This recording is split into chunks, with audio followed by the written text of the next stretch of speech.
I thought my boyfriend just needed space. That's what people say, right? When someone pulls back, gets quiet, stops texting as much. He's stressed. He's overwhelmed. Don't push him. I repeated those lines to myself like they were facts, not excuses. I had no idea he wasn't asking for space. He was preparing to leave.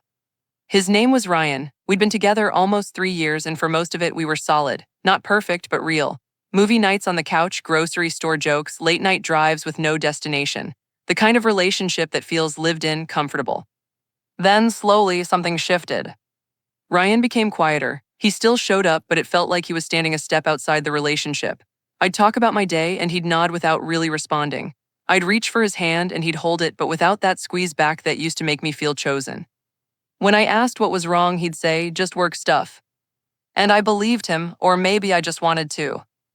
Around that time, I started reconnecting with an old friend, Marcus. We used to talk a lot before I met Ryan, but life got busy.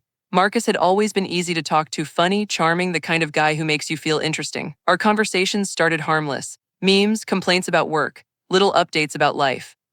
But I didn't tell Ryan how often we were talking. Not because I thought it was cheating. Just because I knew he wouldn't like it. And that should have been my warning.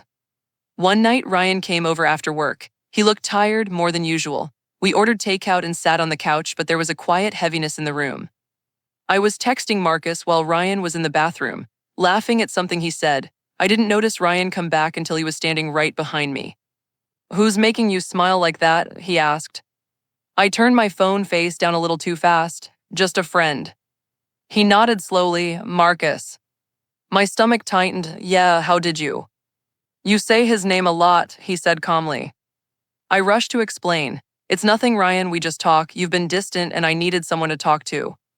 The moment the words left my mouth, I saw it land on him. "You needed someone else," he repeated softly. "That's not what I meant," I said quickly. "You've been pulling away. I thought you needed space." He looked at me for a long time, not angry, just tired.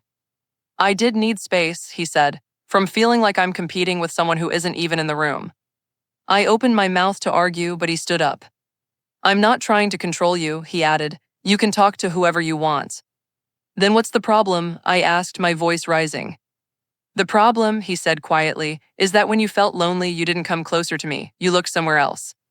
That stung because it was true. But I was too defensive to admit it.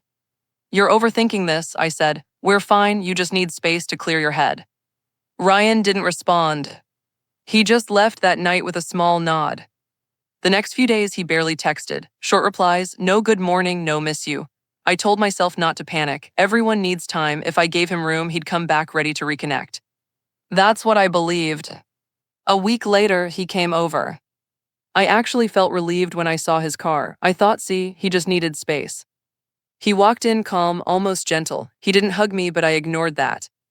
"I made your favorite coffee," I said brightly, trying to reset the mood. "Thanks," he said, but he didn't drink it. Instead, he reached into his pocket and placed something on the kitchen counter. My spare key. For a second, my brain didn't register it. "What's that?" I asked, even though I knew. "I think you should have this back," he said. My heart dropped into my stomach. "Ryan, what are you doing?"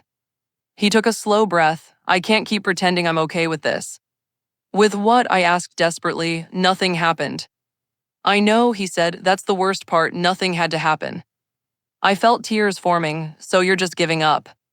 "I'm not giving up," he said gently. "I'm choosing not to fight for a place I don't feel wanted in." I stepped closer. "I want you. I love you." He smiled sadly. "I believe you, but love doesn't mean I should feel replaceable." Silence filled the kitchen. My chest felt tight, like the air had been pulled out. "I thought you just needed space," I whispered. He nodded. "I did. To realize I deserve someone who runs to me when things feel hard, not someone who runs to someone else." Tears rolled down my face. "Can't we fix this?" Ryan looked at me one last time, eyes soft but certain. "I've already said goodbye in my head," he said. Then he did the calmest, most painful thing. He turned, walked to the door, and left. No yelling, no slammed doors. Just the quiet sound of a lock clicking. I stood there staring at the key on the counter. And that's when I understood. He didn't need space to cool off. He needed space to let go. And while I was waiting for him to come back, he was learning how to walk away.